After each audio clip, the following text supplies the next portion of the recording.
Selamat pagi untuk semuanya. Assalamualaikum, sehat selalu. Anak-anakku sekalian, di masa pandemi ini saya doakan kalian dan kita semuanya dalam keadaan senantiasa sehat. Sehat itu penting, sehingga jaga kesehatan imunitas kalian sehingga kita bisa melewati masalah ini dengan cepat. Anak-anakku yang hebat, pada kesempatan kali ini Bapak akan menjelaskan tentang satu pokok bahasan yang cukup penting untuk kalian semuanya. Namanya adalah TD. Bapak selalu suka menyingkat istilah-istilah, sehingga suatu saat ketika kalian ulangan, kita mudah dengan singkatan-singkatan itu. Kalian tahu tidak TD itu apa? Saya ulangi. Kalian tahu tidak TD itu apa? Teks deskripsi. Sekali lagi, TD itu apa? Teks deskripsi. Oke, cakap sekali. Anak-anakku yang hebat, coba dilihat pemandangan di belakang ini. Ada pantai yang begitu indah. Bagaimanakah suasana pantai saat senja tiba? Cahayanya begitu asik kan ya? Bagaimana lautannya? Sangat indah sekali, bagaikan emas. Ketika lukisan itu, ketika foto itu ditulis dalam bentuk kata-kata, maka dinamakan TD. Mudahnya adalah TD itu satu bentuk tulisan di mana pembaca tulisan kita seakan-akan ikut di dalamnya, seakan-akan melihat dengan jelas objek yang sedang kita foto dalam bentuk kata-kata itu. Itulah contoh bentuk TD. Ketika saya mengatakan tentang kelas, saya semisal mengatakan kelas ini sangat indah sekali.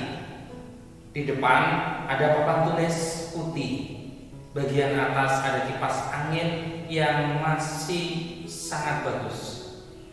Ketika saya mengatakan itu, kalian seakan-akan melihat, maka di sanalah TD sangat bagus dituliskan. Anak-anakku sekalian, supaya kalian lebih jelas TD itu apa dan bagaimana modelnya, yuk kita saksikan video setelah ini.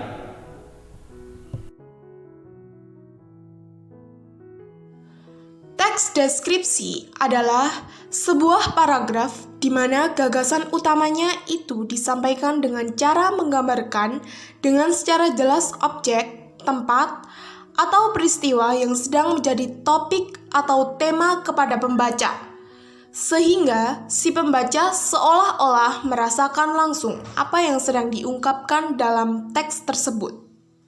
Ciri-ciri teks deskripsi yaitu 1. Memaparkan suatu objek. 2. Melukiskan suatu objek. 3. Terdapat penjelasan secara rinci. 4. Menggunakan frasa yang memiliki makna kata sifat. Kemudian yang kelima, teks ini dapat membuat para pembaca seolah-olah ikut merasakan dan melihat apa yang dijelaskan. Selanjutnya, struktur teks deskripsi. Ada 3 bagian dalam teks deskripsi, yaitu 1. Identifikasi, yaitu bagian penjelasan nama objek, lokasi, gambaran umum. Kemudian yang kedua, deskripsi, yaitu bagian yang berisi pemaparan atau gambaran objek secara terperinci, baik ukuran, bagian-bagian objek tersebut. Kemudian yang ketiga yakni penutup, yaitu bagian kesimpulan, penegasan kembali atau kesan umum tentang objek. Bagaimana? Sudah jelas enggak TD apa? Kalau kalian belum jelas, jangan lupa untuk kembali dicek ya di video tadi penjelasannya, jangan lupa dibaca, kemudian disimak dengan baik apa jenis maksud bagian-bagian pada TD.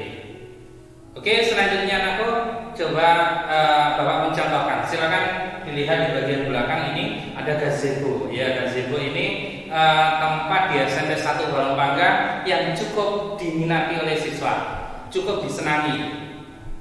Bapak akan membuat contoh TD. Silakan kalian simak. Kita mencoba untuk menemukan bagian-bagiannya. Bagian-bagiannya ada 3 bagian sebagaimana tadi dijelaskan ya. Bagian 1, kedua, dan ketiga itu yang paling penting. Kalian besok penugasannya di sana. Oke, kita coba. Gazebo di SMP 1 Balongpanggang adalah satu tempat yang paling indah, di mana gazebo menjadi saung ilmu, penggabungan pendidikan, tempat santai, dan taman main untuk siswa. Di dalam gazebo ada pustaka, banyak buku yang diletakkan di sana, di mana siswa setiap jam 9 pagi atau pulang sekolah banyak yang membaca buku di sana. Macam-macam buku dibaca dengan suasana santai. Siswa duduk di bagian depan sambil melihat ikan yang ada di bagian bawah saung ilmu atau gazebo itu. Kemudian gazebo itu dikelilingi oleh taman, banyak sekali macam-macam tanaman bunga, di mana tanaman bunga itu menjadi bagian peneduh yang sangat dibutuhkan siswa ketika ada di gazebo. Siswa semakin senang setiap datang ke gazebo. Selain bisa santai mendapatkan ilmu, maka siswa juga bisa mendapatkan ketenangan melalui apa? Melalui kolam ikan dan melalui tanaman. Anak-anakku, coba diingat, tadi ada 3 bagian. Pada bagian ke-1 saya menjelaskan tentang gazebo itu apa, fungsinya apa. Itu bagian ke-1. Bagian kedua menjelaskan tentang spesifik bagian-bagian di gazebo itu. Ada buku, tempat membaca, ada kolamnya, ada ikan, kemudian ada taman untuk menikmati ya suasana di gazebo itu.